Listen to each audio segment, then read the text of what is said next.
रामो राजमणि सदा विजयते, रामं रमेशं भजे, रामेण भियता निशाचरचमु, रामाय तस्मै नमः। पूज्य बापूजी चिन्मयानंद जी बापूजी की कथा मंदसौर मध्य प्रदेश में चल रही है और श्री राम कथा का आनंद लेने के लिए बड़ी संख्या में यहाँ पर भक्तजन एकत्रित हो रहे हैं। हम चाहते हैं कि इस लाइव के माध्यम से आप सभी भक्तजन भी इस कथा का लाभ लें, श्रवण करें और जीवन को धन्य करें। तो चलिए आइए बापूजी की इस कथा का श्रवण करने के लिए हम पहुंचते हैं पांडाल में।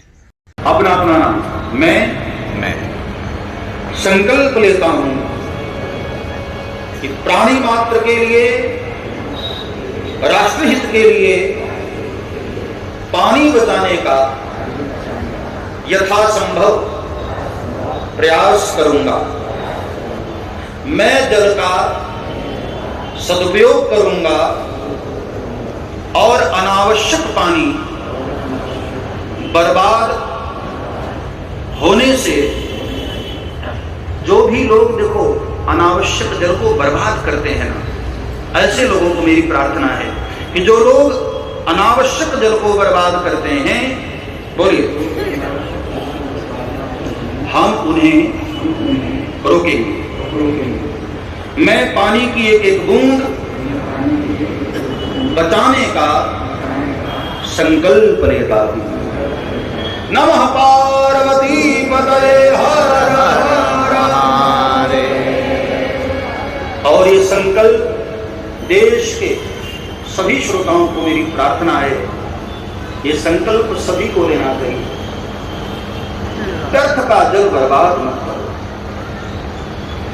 अभी जब हमारे उत्तराखंड में त्रासदी आई थी ना, केदारनाथ में, वहां कई लोग प्राण बचाने के लिए पर्वतों के ऊपर चढ़ गए, जहां कोई गांव नहीं, कोई इंसान नहीं, पानी की कोई दूर दूर तक कोई ठिकाना नहीं। बड़ी मुश्किल से बेचारे जो जान बचाकर नीचे आए, उन लोगों ने जब बताया तो रोंगटे खड़े हो रहे थे, उनकी तकलीफों को सुनकर।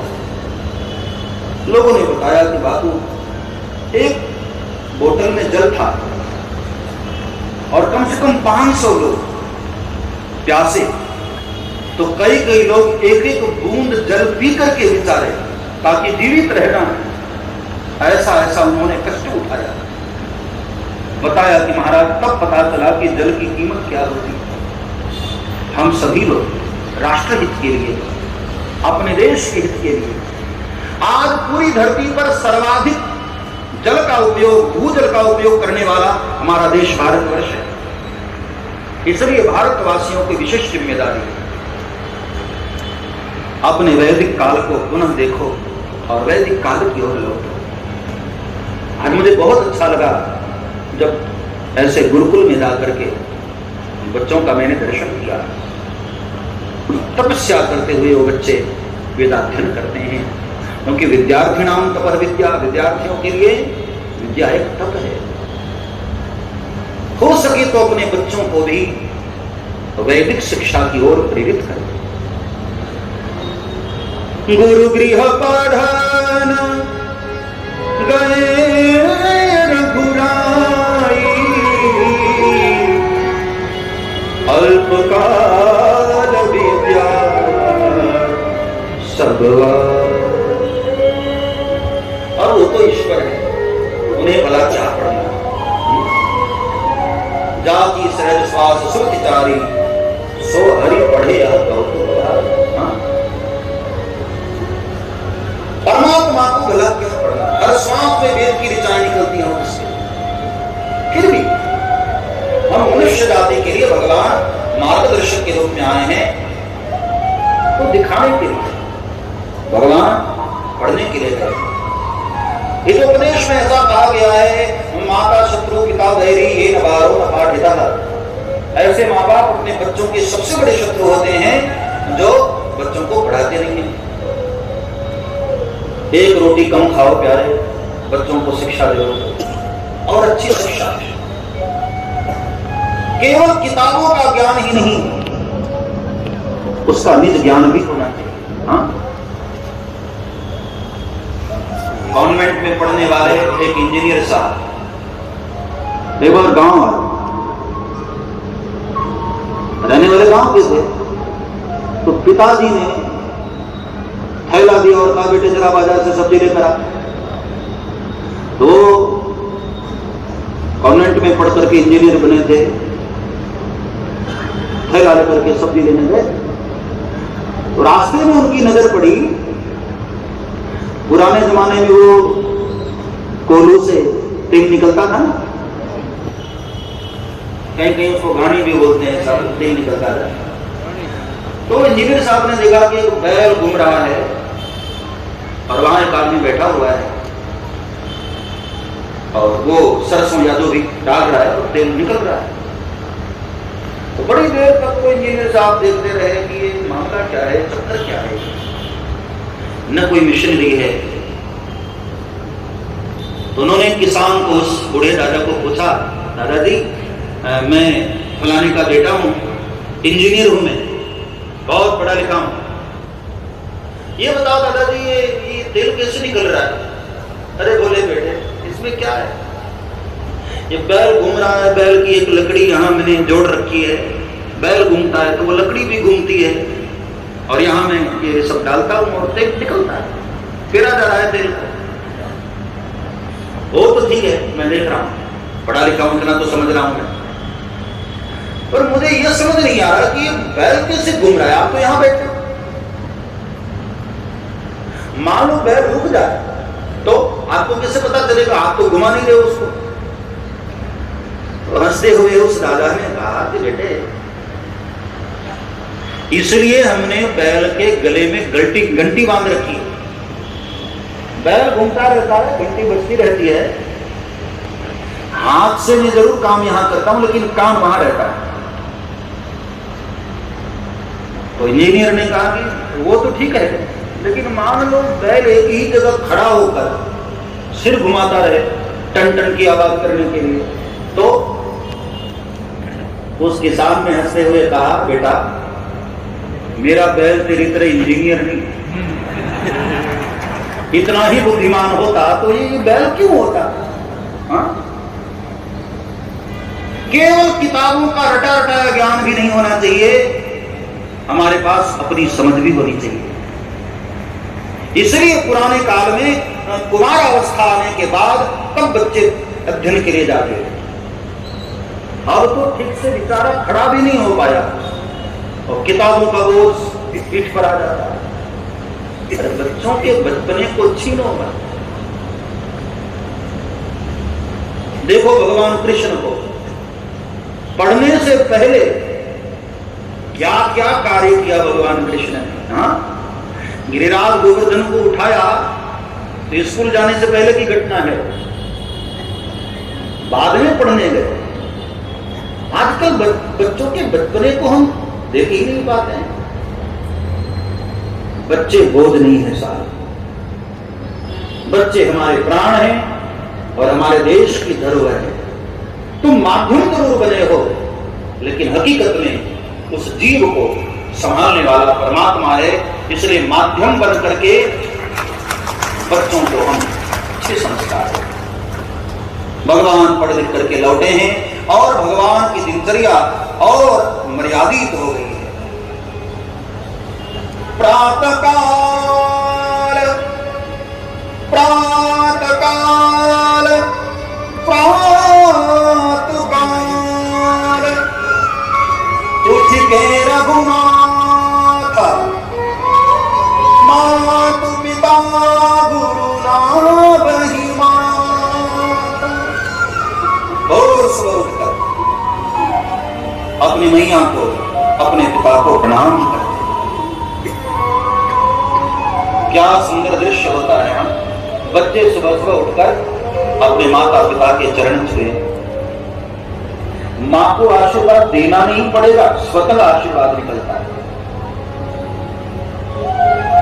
और एक प्रयोग करो, मैं कहूं मेरी बात मान लो ऐसा नहीं, खुद प्रयोग करो।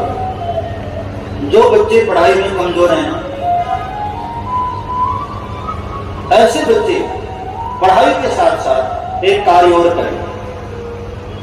खुद प्रैक्टिकल करके देखो, बड़ा फायदा होगा। जो बच्चे पढ़ाई में कमजोर हैं, जल्दी से याद नहीं होता है कोई चीज, वो बच्चे सुबह सुबह उठकर अपने माता पिता के चरणों का स्पर्श करना शुरू कर दें, 6 महीने के अंदर रिजल्ट आपके सामने होगा। कुछ नहीं करना है, बादाम खिलाओ कि ब्राह्मी पिलाओ तो ये करो वो करो, नहीं।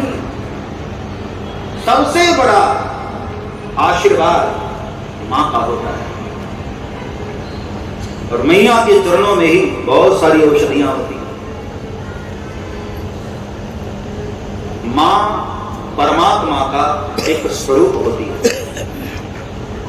एक संत ने कहा था, भगवान जब धरती पर आते हैं तो हर घर में नहीं पहुंच पाते हैं ना, इसलिए हर घर में एक एक मां को बिठा दिया है, भगवान का ही दूसरा रूप है मां। अपने माता पिता के चरणों का स्पर्श करेगा। 6 महीने में हमारी मेधा शक्ति तेज हो जाती है। प्रातः काल उठ के रघुनाथ, मात पिता गुरु नावई मां, आयस मांगी करही पुरकारा, देखि चरित हर्ष ही मन राम। आज्ञा लेकर भगवान राज्य की व्यवस्था संभालते हैं और देख चरित हर्ष।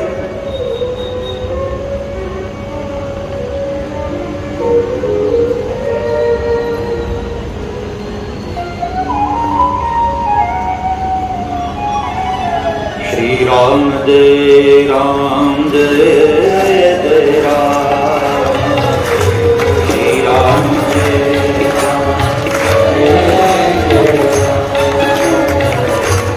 भगवान सुबह सुबह माता पिता को प्रणाम करते हैं। बहुत मर्यादित जीवन हो गया है प्रभु का, और सुबह माता पिता को प्रणाम। और एक कार्य प्रभु ने और किया जो देश के सभी युवाओं को करना चाहिए। युवा भाई बहनों को मेरी प्रार्थना है, इस सूत्र पर गौर करना। आयस मांगी करही पुर कादा।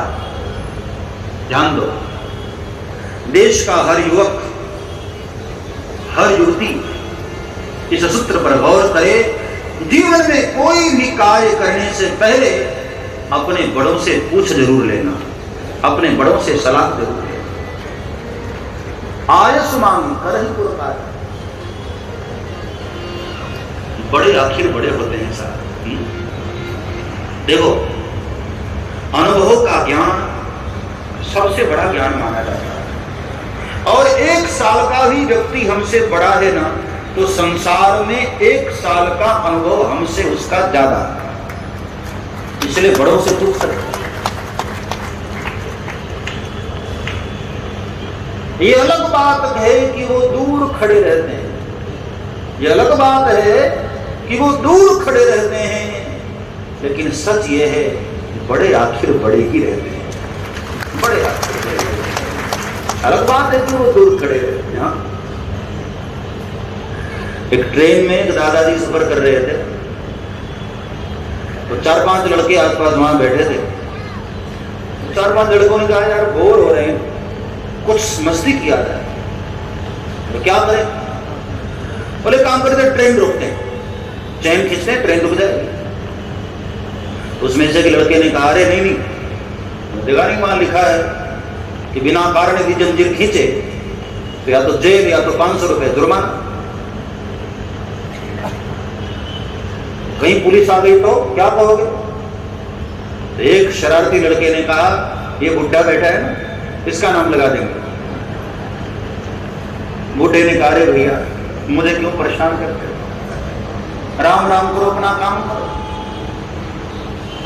लड़कों ने कहा, काम करते हैं, देखो 200 रुपए मेरे पास हैं, 200 रुपए इसके पास हैं, सबने आपस में इकट्ठा किया, टोटल 1500 रुपए निकले। एक लड़के की जेब में रख दिया, बोले पुलिस वाले आएंगे तो थोड़ा पैसे दे देंगे, बात बन जाएगी, थोड़ा मजा तो आएगा, ट्रेन रुक जाएगी। ज्यादा होगा तो बुढ़े का नाम लगा देंगे। बुढ़ा बेचारा हाथ जोड़ता रहा, बार बार क्षमा मांगता रहा, भैया हमको क्यों फंसा रहे। लड़कों ने नहीं माना, जंजीर खींची, ट्रेन रुकी। आ गए पुलिस वाले, हाँ भाई क्या है, क्यों रोकी गई ट्रेन? पांचों लड़कों ने मुस्कुरा करके धीरे से बुड्ढे का नाम लगा दिया कि टीटी साहब, पुलिस महोदय, ये बुड्ढा है ना, इसने रोकी। पुलिस वालों ने कहा है बाबा तुमने रोकी? बुड्ढे ने कहा कि हाँ साहब, रोकी नहीं, रोकनी पड़ी। क्यों? बोले क्या करता साहब, बूढ़ा आदमी, इन 5 नालायकों ने मिलकर के हमारे 1500 रुपए चुरा लिए। लड़कों ने कहा दादा मैंने कब चुराया? हाँ साहब इन्हीं लोगों ने चुराया, आपको भरोसा ना हो तो देख लो, इसकी जेब में रखा है 1500 रुपए। पुलिस वालों ने चेक किया, 1500 निकला, इकट्ठा करके रख दिए थे।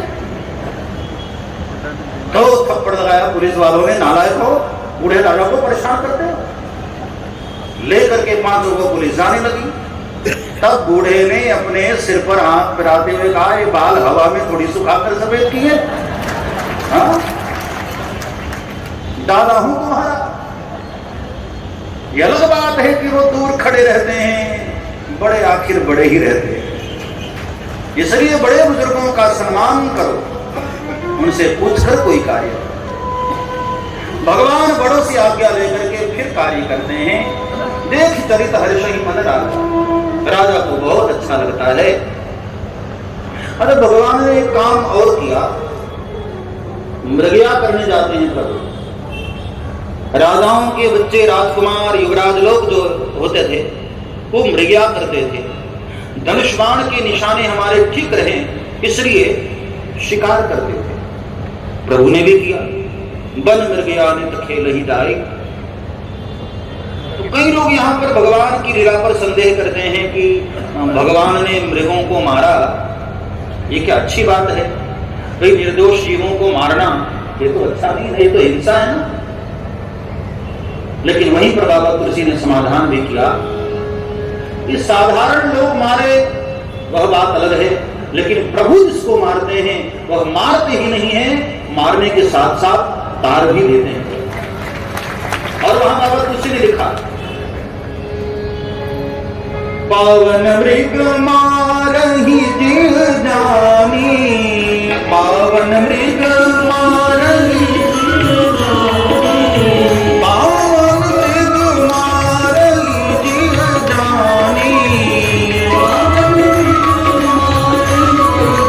भगवान ऐसे ही मृगों को मारते हैं जिसको जानते हैं, पहचानते हैं, जो श्रापित थे।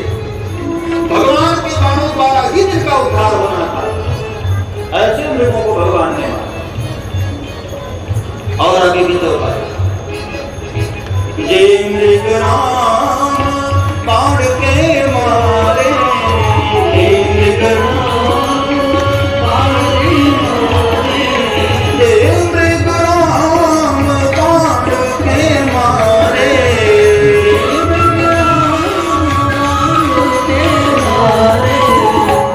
तन तजे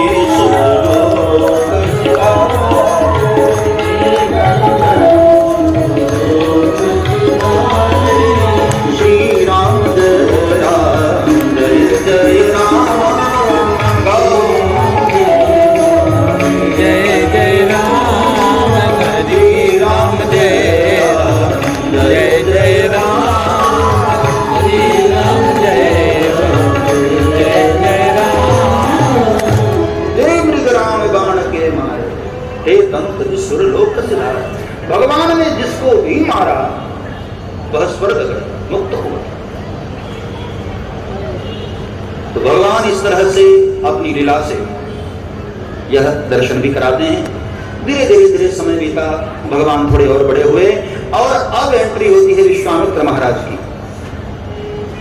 ये विवाह की तैयारी शुरू हो रही है। कल राम कथा में भगवान का विवाह उत्सव भी होना है। अभी जल्दबाजी न करो, बस 5 मिनट हो, बैठे रहो। हमको भी चिंता है, लग रहा है कि 7 बज चुका है। बजा कि नहीं बजा? 5 मिनट है, हाँ। लेकिन कुछ लोगों को देख के लग रहा है कि 7 बज चुका है। हमको घड़ी नहीं देखनी पड़ती, आप लोगों का चेहरा देखता रहता हूं ना, उससे अंदाजा लग जाता है कि अब 7 बज गया होगा। थोड़ा इंतजार 5-7 मिनट का। विश्वामित्र महाराज अब प्रवेश करते हैं भगवान की लीला में। विश्वामित्र एक ऐसे संत हैं, नाम ही देखो कितना बढ़िया, विश्वामित्र, जो विश्व के मित्र हो, अथवा तो सारा विश्व ही जिसका मित्र हो। संत जन विश्व के शत्रु नहीं होते हैं, विश्व के मित्र होते हैं। वसुधैव कुटुंबकम, संतों के लिए पूरी वसुधा उनका अपना परिवार होता है। इसलिए संत जन कभी भी विश्व के कल्याण की कामना करते हैं। केवल एक देश नहीं, एक जाति नहीं, एक समुदाय विशेष का नहीं, पूरे विश्व की कामना करते हैं। अभी विश्वामित्र जी के प्रसंग का हम दर्शन करें, उसके पहले ये कार्यकर्ता लोग आपके पास जो आ रहे हैं, कल राम विवाह उपलक्ष्य में कन्यादान के लिए हम सभी सीता मैया के लिए जो देना चाहें, ऐसा हमारा संकल्प रहता है कि वर्ष में हम लोग जो एक बार गरीब कन्याओं का विवाह करते हैं ना, उसके लिए आप जो भी सेवा राशि इकट्ठी करेंगे, कन्यादान के उपलक्ष्य में सीता जी को हम लोग कन्यादान के लिए भेंट दें। और वह भेंट गरीब कन्याओं के, जो भारत के गरीब इलाके हैं, उन क्षेत्रों में ये सामूहिक विवाह उत्सव होता है, उसमें हमारा विश्व कल्याण मिशन ट्रस्ट इन्हीं पैसों से उन बहनों को वस्त्र, आभूषण, बर्तन, इन सब चीज़ों की व्यवस्था कराकर उनको देता है। तो हम सभी का उत्तरदायित्व है। मैं चाहता हूं कि मंदसौर से भी कुछ बहनों के लिए कन्यादान का एक स्वरूप बने और आप लोग कन्यादान के लिए, बहनों के लिए भी आप जो आपकी श्रद्धा हो। वैसे तो प्रयास करना चाहिए कि हर बहन यदि 500 रुपये देती हैं तो कम से कम वो पैसे से उन गरीब बहनों का मंगलसूत्र इकट्ठा हो सकता है।